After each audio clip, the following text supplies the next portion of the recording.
way we think about risk and reward, really, unfortunately, it's more cognitive. We think, oh, well, we have this amount of risk, we have this amount of reward, and this is worth it taking the risk for. And we think of it like as a cognitive function. Then what happens is we get into trade and real money's there, and life and death seems right there with us. Suddenly the risk management, all that fancy stuff that the thinking brain did, is done. Why? The deal is this, is that your brain, your emotional brain, that which I often call the caveman brain, doesn't think in terms of risk and reward. Instead, it thinks in terms of threat opportunity. Now, I want you to listen to those words. Risk management, risk reward. It's something that's far off. They're not emotionally charged words. They're cerebral. They're thinking. They're exactly what you would want if you were an actuary. Now, but then let's take a look at this. Listen to the word threat. Completely different connotation, doesn't it? All of a sudden, threat goes to the core of the matter. That's because your caveman ancestors were built to deal with threat, and you couldn't think what you had to do when a threat arose in the environment, like a saber-toothed tiger coming right at you, is you didn't have time to think and be cerebral. You had to interact with that threat. You either had to run, hide, freeze, submit, or attack. Those are the only options to threat. Now, our caveman ancestors made that a trait, response to threat, the fear of loss, because it was successful for us to become a species that could dominate all others. Now, the thing though is this, is it locks in. When you see threat, suddenly you're no longer using your thinking brain. You're using your emotional brain, and it's about action.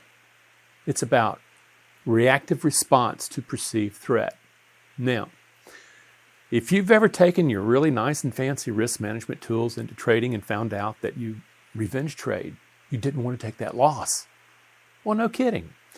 Understand, to your caveman ancestors, taking a loss meant forfeiting your life as a meal to somebody else. No, you were going to fight to the finish. You're going to fight till there was nothing else left. Yeah, that's survival. That's survival strategy versus probability strategy that's in risk management.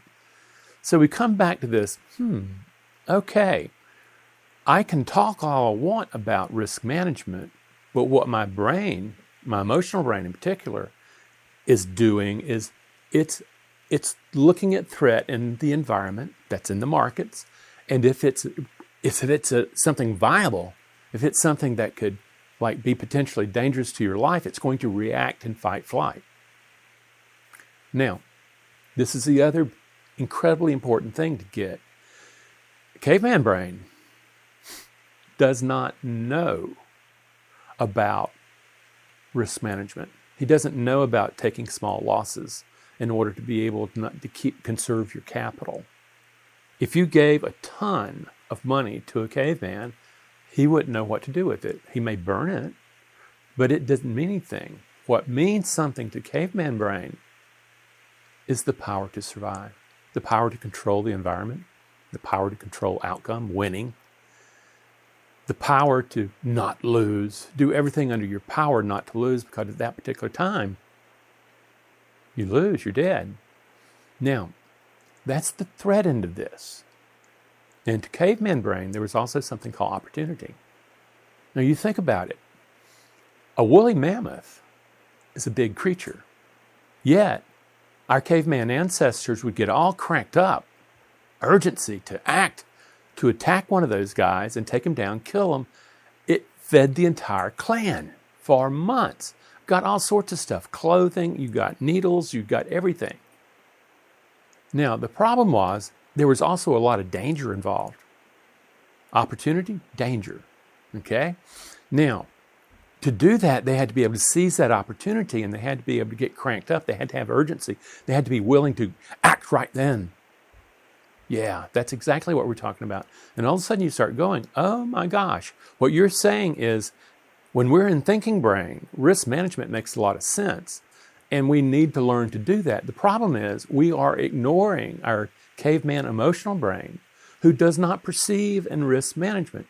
It is threat that I have to avoid or attack, or opportunity that I need to seize the moment right then before it gets away. Yeah, that's the deal. Underneath that high cranking cerebral cortex of yours is that emotional brain perceiving reality that way.